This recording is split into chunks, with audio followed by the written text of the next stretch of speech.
The first time I saw her, I wasn't sure whether to be impressed, intrigued, or slightly unnerved.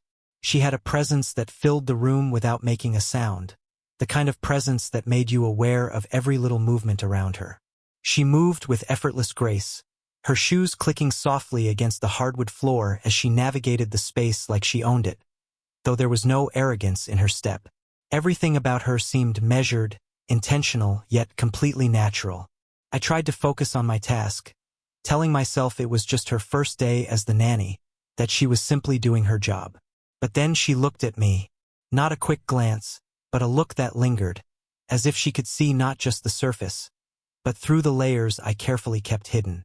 Her eyes held a spark of mischief, the kind that warned me she might enjoy testing boundaries, challenging expectations, but in a playful, almost teasing way.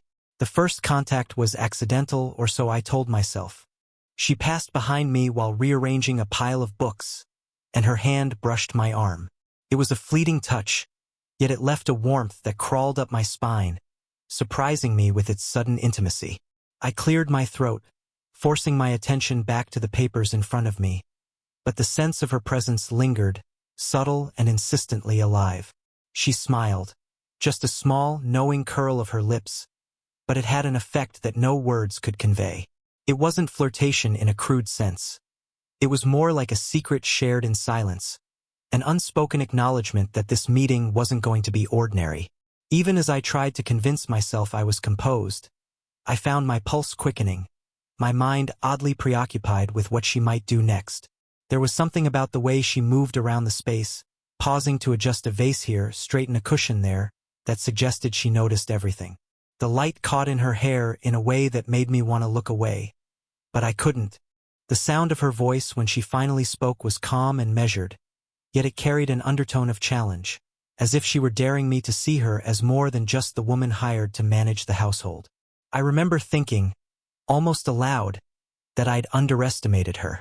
I, who prided myself on observation, on noticing details, suddenly felt like I was standing in a room filled with subtle signals I wasn't entirely ready to decode. The small gestures, the brush of her hand, the tilt of her head, the quiet steadiness of her gaze, built a tension that was both unsettling and magnetic. By the end of the afternoon, I realized that something fundamental had shifted. I was no longer just supervising a new nanny. I was aware of her presence in a way that made my chest tighten. A slow awareness that this was someone who could challenge me emotionally, intellectually, and in ways I hadn't anticipated.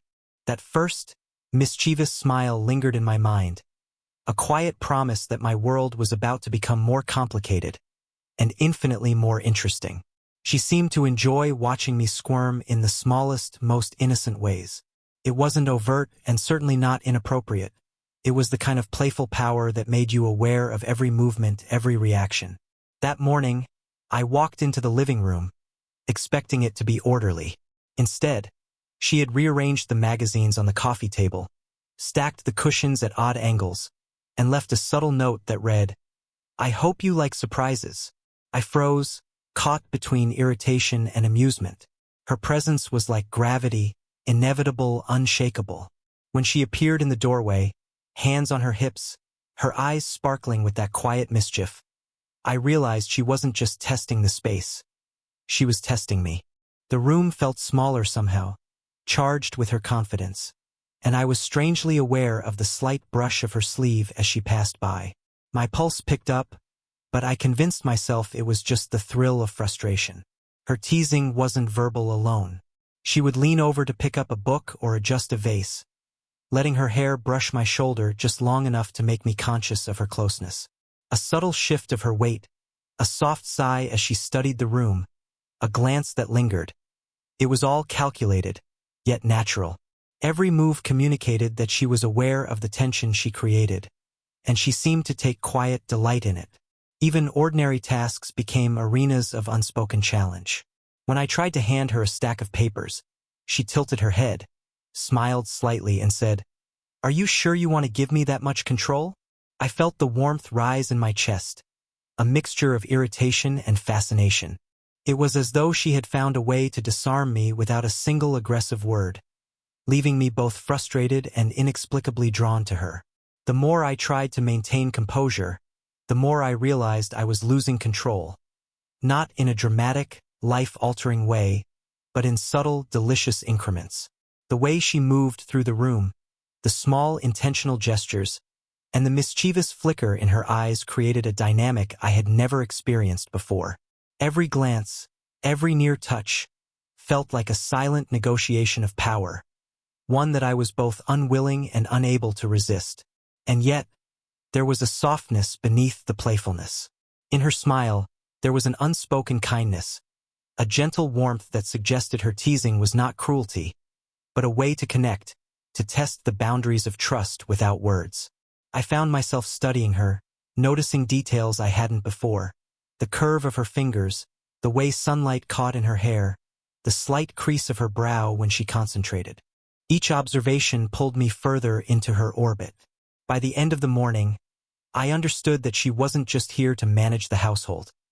She was here to challenge me, provoke me, and in doing so, awaken a part of me I didn't know was waiting. That playful power she wielded so effortlessly wasn't just teasing. It was an invitation. And somehow, despite all my attempts to remain composed, I knew I wanted to accept it. By the third week, the edges of our interactions had softened, though the tension lingered like an unspoken current beneath calm waters. It was in the quiet moments, the small rituals of the day, that I began to notice the depth of her presence. She moved through the house with a rhythm that was both deliberate and effortless, as if she had internalized every detail of the space. And yet, she always made room for me, noticing the subtleties of my routine in ways I hadn't expected. We shared the kind of silence that wasn't empty. It was thick with understanding. In the kitchen, she would hum softly while preparing tea, and I found myself watching the curve of her hands as she poured the steaming liquid into delicate cups. Sometimes, our fingers brushed while passing a spoon or adjusting a plate, and each touch lingered just long enough to send a ripple of awareness through me.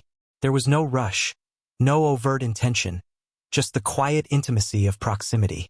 Her eyes had a way of observing without judgment. I caught her looking at me in the garden one afternoon. Sunlight dappled across her face, and I realized she was not merely noticing me physically. She was reading the tension in my posture, the subtle hesitation in my movements, the thoughts I tried to conceal. And instead of exposing or challenging me, she seemed to absorb it, creating a space where I could exist without pretense. I found myself responding in kind, studying her in return. The tilt of her head as she concentrated, the gentle crease that appeared between her brows when she was lost in thought, the way she would tuck a stray strand of hair behind her ear. It all felt significant. Every small detail seemed to carry meaning, and with each observation, I felt the distance between us shrink imperceptibly. There were moments of shared laughter too, soft and unforced, born from the simplest things. A dropped spoon, a mispronounced word, the way she would quietly tease me about my distracted habits. Each laugh created a warmth that lingered long after the sound faded, a gentle tether connecting us in ways words could not fully capture. Touch remained minimal but deliberate. A hand resting lightly on my shoulder as she passed by, a brief brush of her fingers when handing over a notebook, a shoulder brushing mine as we walked through the hallway. Each gesture was small, yet it carried weight, an unspoken acknowledgement of mutual awareness and subtle desire. By the end of the day, I realized that this slow, deliberate closeness was changing me. I was no longer simply reacting to her mischievousness or playful teasing. I was attuned to her presence, aware of how her calm confidence contrasted with my restless energy. A quiet longing had settled in me, tempered by respect and admiration, and I knew that beneath the playful surface lay a depth that was slowly revealing itself. These quiet observations, the small gestures, the unspoken understanding, they were not dramatic or urgent, yet they were binding us together in a way that neither of us had planned. And as I left the room that evening, I caught her glance lingering on me just a moment too long, and I realized I was waiting for the next subtle touch, the next shared silence, the next gentle spark of connection that would continue this slow, irresistible pull between us. It was one of those quiet evenings when the house seemed to shrink around us, the fading light slipping through the windows in golden streaks. We found ourselves in the living room, each absorbed in our own thoughts, yet the air between us was taut with unspoken words. I could hear the faint sound of her breathing, steady and calm, and I realized that it was the only rhythm I wanted to match. The conversation began gently, about something trivial. A book I was reading, a stray thought about the garden, but it slowly deepened, as though the words themselves were testing the boundaries we had both been careful to maintain. I noticed how she leaned slightly closer when speaking, her shoulder brushing mine almost accidentally, yet deliberately enough that I felt the warmth of her presence ignite a subtle tension within me. She had a way of listening that made you want to confess more than you intended. Her gaze was fixed on me, patient and unwavering, but it carried an intensity that made me feel exposed in the gentlest way possible. I realized then how much I wanted to reveal the things I had kept buried, the hesitation, the longing, the questions about the growing pull between us. And yet, I hesitated, aware of the invisible lines drawn by experience, age, and propriety. Her hand moved in a simple gesture, resting briefly on my arm as if to offer reassurance. And in that moment, I felt a jolt of awareness that left me both grounded and unsteady. It was a touch so fleeting, yet it carried the weight of unspoken acknowledgement, a signal that she recognized my restraint and, in a way, shared it. My own hand twitched, longing to respond, to close the small distance between us, but I held back, caught in the gravity of restraint and desire. Silence fell, heavy but comfortable, filled with the subtle electricity of mutual understanding. Our eyes met and held each other in a quiet negotiation, each willing to tread the line of intimacy without crossing it too soon.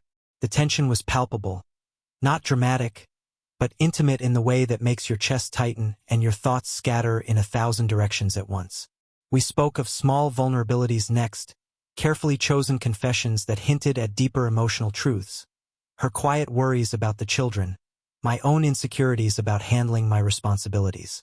Each revelation created a bridge, a delicate thread that pulled us closer without the need for words about desire or attraction.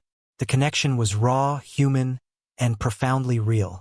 By the end of the evening, the room felt warmer, the shadows softer, as though the house itself had acknowledged the subtle shift between us.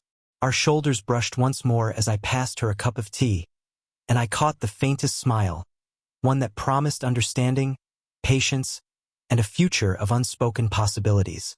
In that quiet, charged space, I realized that the slow burn of our connection had reached a new depth. Desire was no longer a distant undercurrent. It was present, aware, and patient, waiting for the right moment to bloom fully. And yet, we remained suspended in that tension, savoring the delicate balance of closeness, restraint, and the thrilling anticipation of what was still to come. The day began like any other, but there was an unspoken charge in the air, a quiet tension that neither of us seemed willing to name aloud. We were in the sitting room, sunlight streaming through the windows, warming the room in gentle streaks of gold. She was arranging a small stack of papers on the side table, and I found myself standing a little too close, pretending to focus on a book while secretly aware of every movement she made. It started subtly. She handed me a notebook, our fingers brushing just long enough to send a flutter of warmth through my chest. The contact was fleeting, but it left a lingering awareness, a reminder of how much the space between us had contracted over the past few weeks. I caught her glance, soft and slightly teasing, as if she were silently acknowledging the tension we had both been dancing around. Then it happened, the first real, deliberate touch. I had been struggling to reach something on the top shelf, and she stepped closer without a word, her hand guiding mine with quiet confidence. The warmth of her touch, the gentle steadiness of her fingers against mine, was grounding in a way I hadn't anticipated. It wasn't a dramatic gesture, no overt romance, but it carried a profound intimacy that made my pulse quicken. Later, as we sat on the couch to review a few notes, she shifted slightly closer, and before I could think, her arm brushed mine again. This time, it lingered, a soft, tentative connection that neither of us broke. The warmth of her shoulder against mine was comforting, familiar, yet electrifying in its subtlety. It was as though the world had shrunk, leaving just the two of us suspended in a moment that felt both delicate and timeless. Her smile was gentle when she looked at me, eyes soft with unspoken understanding. She didn't rush, didn't pressure, but the way she moved closer, the faint brush of her fingers as she passed me a pen, the way her hair occasionally grazed my cheek, it all spoke volumes. It was a slow, deliberate revelation of affection, a language of touch that neither of us needed to define in words. I realized then how much trust had grown between us. Each small gesture, each brief contact, was a statement of connection, a subtle assurance that we were both aware of the growing bond and willing to nurture it cautiously. Her presence was calming yet thrilling, and I found myself wanting to stay in that space indefinitely, savoring the warmth, the closeness, and the quiet intimacy we shared. By the end of the afternoon, I was acutely aware of how much had changed. The playful teasing and subtle tension of the earlier weeks had transformed into something gentler, more profound, a recognition that our emotional connection was deepening, and that the slow-burn attraction between us was no longer merely unspoken desire. It had become a shared understanding, an unhurried acknowledgement of the bond forming in the quiet, lingering touches and mutual awareness that only grew stronger with each passing moment. It started as a small misunderstanding, almost trivial in any ordinary setting, but with us, every interaction carried the weight of unspoken emotions. That afternoon, I had tried to take control of a household task she usually managed, thinking it would help. Instead, she raised an eyebrow, a small crease forming between her brows, and said softly, yet firmly, "I appreciate the help, but some things are easier if we follow a rhythm together." Her words weren't harsh, but they carried an unexpected authority that made me pause. I felt a mix of irritation and admiration. My instinct was to push back, to assert my competence, yet there was a part of me that recognized her wisdom, her subtle guidance. The tension in the room thickened, not in anger, but in the quiet, intimate push and pull of two people testing their boundaries. She moved past me, brushing lightly against my arm as she walked to the window. The touch was brief, accidental, or perhaps deliberate, but it sent a shiver of awareness through me. I could feel the warmth of her presence lingering even after she had stepped away. There was a softness in her movements, a grace that reminded me why I was drawn to her, even when frustration rose in response to her gentle corrections. As the evening approached, I retreated to my study, needing a moment to untangle the swirl of thoughts and emotions. I found myself replaying the day in my mind, the small gestures, the brief touches, the intensity in her eyes when she spoke. I realized that this subtle conflict wasn't about control at all. It was about understanding each other, about negotiating the unspoken rules of closeness and respect. The age difference, the roles we occupied, and the societal expectations pressed against my awareness, making me question everything I felt. She appeared quietly a few minutes later, holding a cup of tea. Her hand brushed mine as she passed it over, and I caught the steady gaze she offered me. No words were exchanged, yet the gesture conveyed both apology and reassurance. She understood that conflict didn't have to push us apart. It could, if handled with care, bring us closer. We ended up sitting in the living room, side by side, our shoulders occasionally touching, the silence now comfortable rather than tense. I noticed the subtle signs of her vulnerability, how she occasionally avoided my gaze when considering something carefully, or the soft exhale she made when allowing herself to relax. These small glimpses reminded me that beneath her playful confidence was a deeply human woman, navigating her own uncertainties and desires just as I was.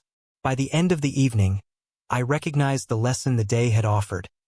Connection is tested not just in grand gestures, but in small, meaningful exchanges. The brushing of hands, the lingering glances, the quiet understanding that follows tension.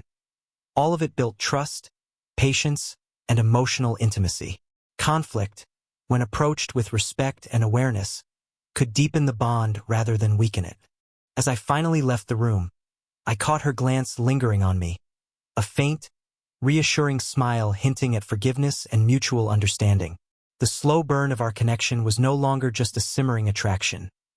It had begun to anchor itself in respect, trust, and the delicate dance of emotional intimacy that made every touch and glance matter profoundly.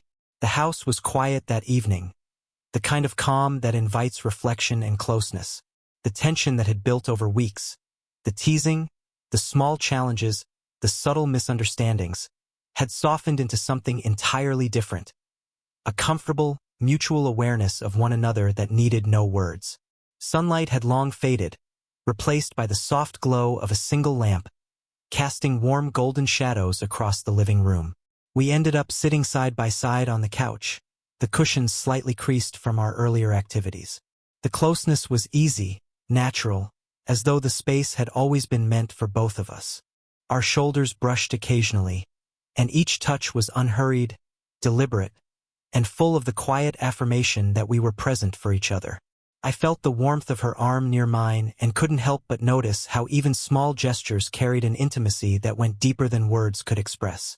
She laughed softly at something trivial I said, and the sound lingered in the room, filling it with a sense of ease and connection. I realized that the playful tension that had defined our early interactions had transformed into trust and understanding.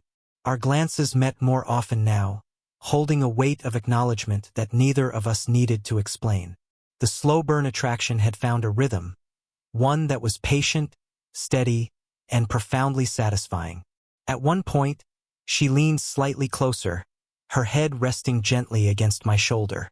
The warmth radiating from her felt grounding, comforting, and thrilling all at once.